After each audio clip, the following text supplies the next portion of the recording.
My name is Danae Hunter, and this is my story.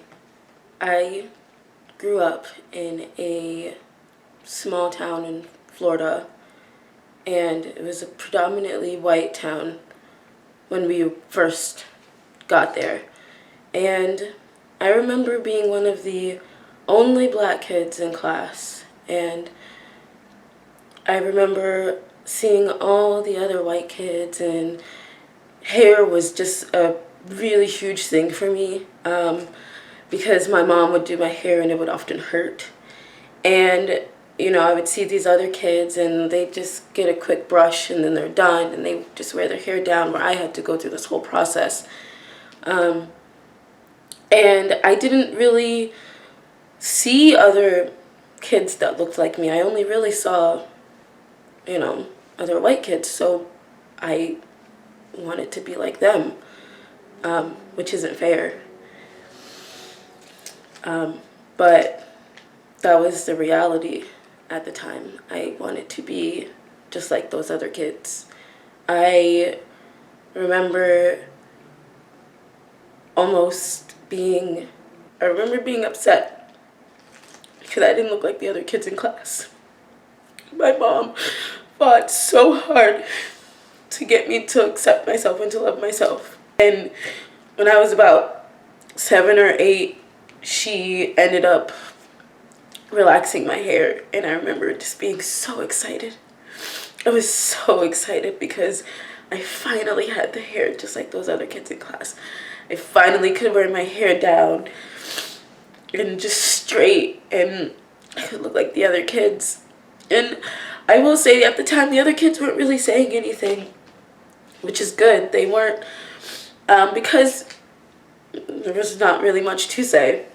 But I was so happy. I finally had straight hair just like these kids, not realizing the damage I was doing to my hair. But as I continued to grow and go through school, as I said, I was in a predominantly white area, and I'm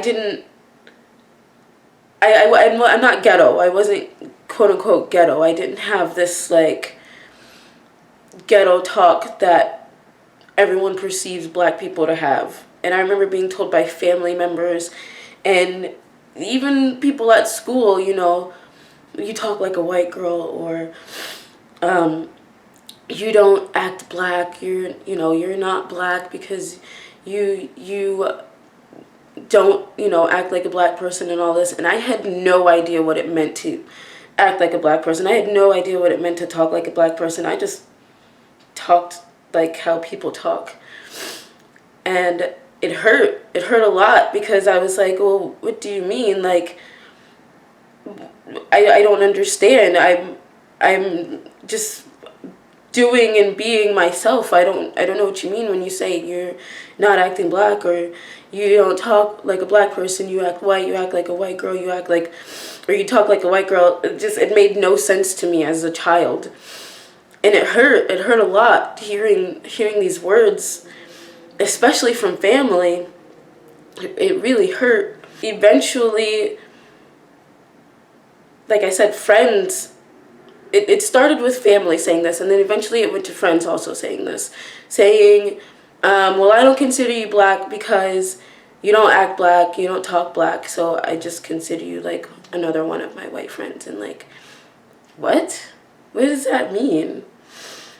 And I remember struggling, trying to figure out how do I be a black person?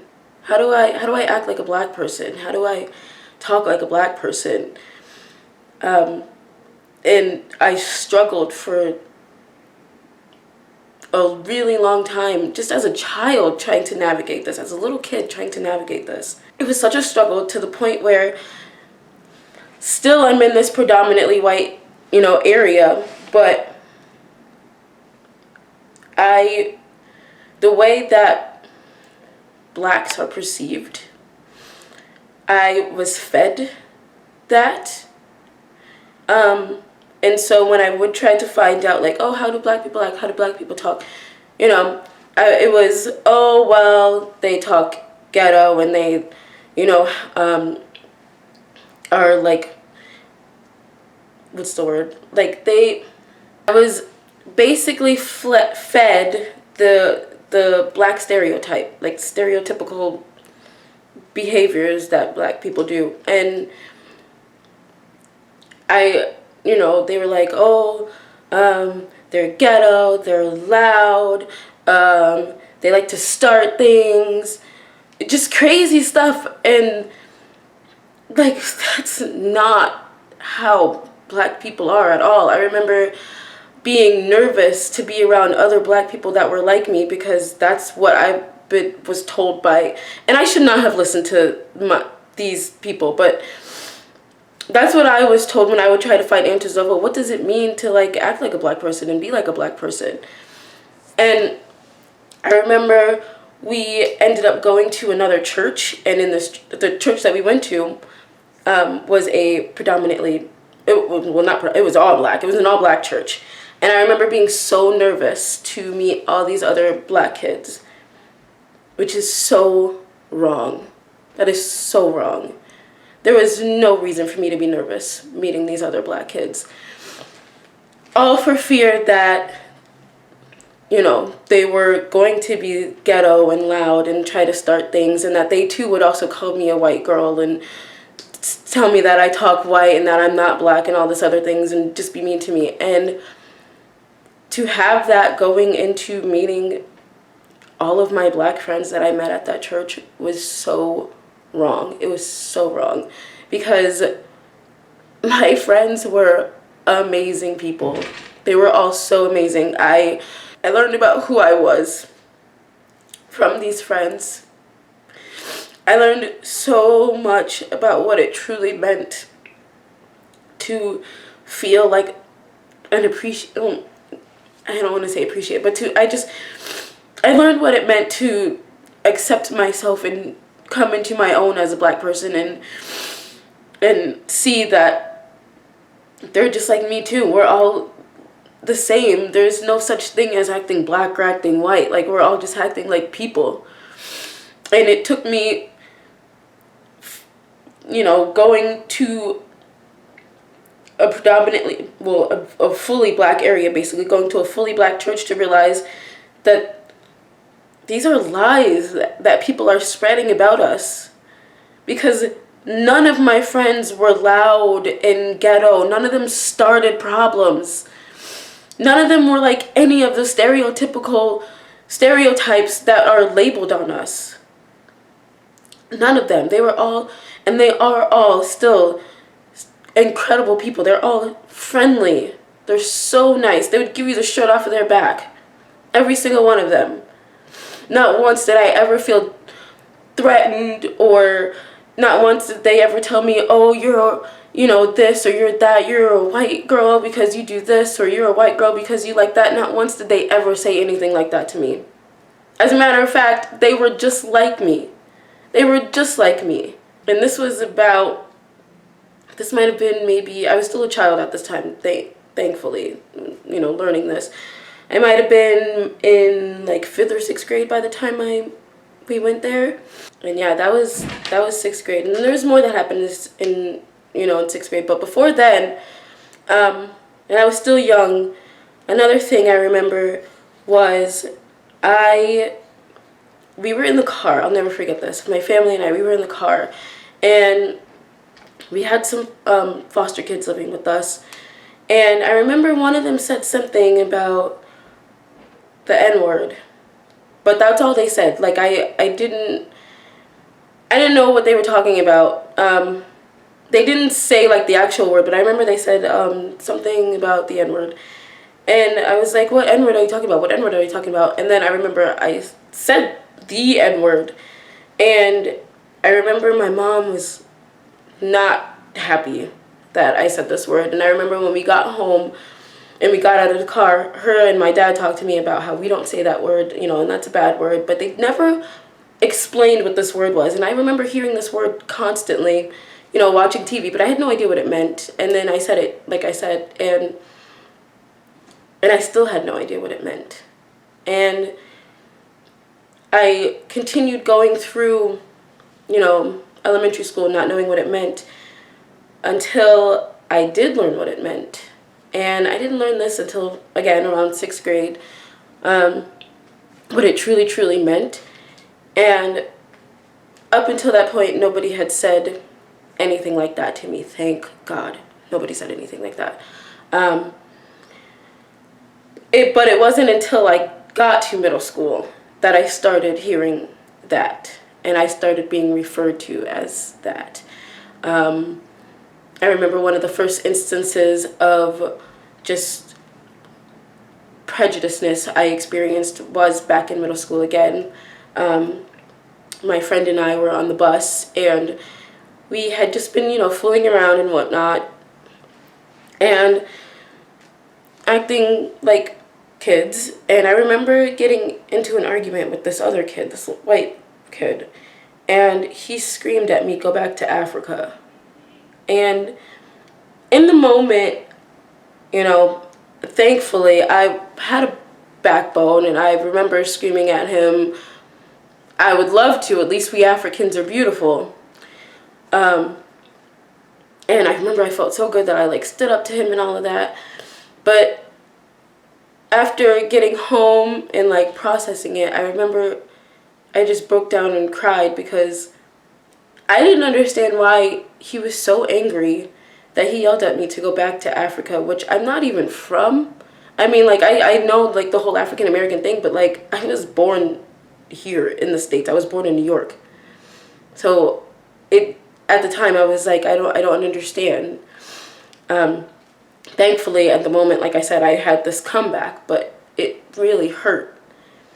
And then another instance after that, I remember I went to the fair with one of my friends, and we met this guy.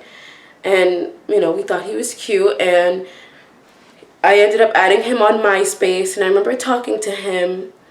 And at the fair, he was nice, but when I started talking to him on MySpace, I noticed that he started being mean to me, and then he called me the N-word. And it hurt so bad because now I knew what the N-word meant.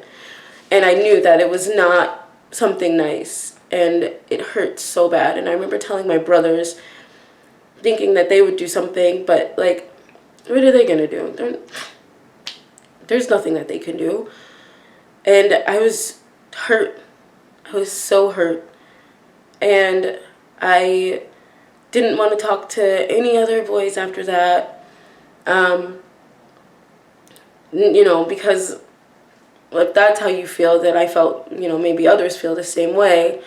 And so I didn't talk to boys after that. Because at the time, which is fine, I liked white boys because that's all I saw. That was all that was in town, which is totally fine. But I ended up being scared to even talk to anyone. And then, yeah, of course I was called the N-word several times after that.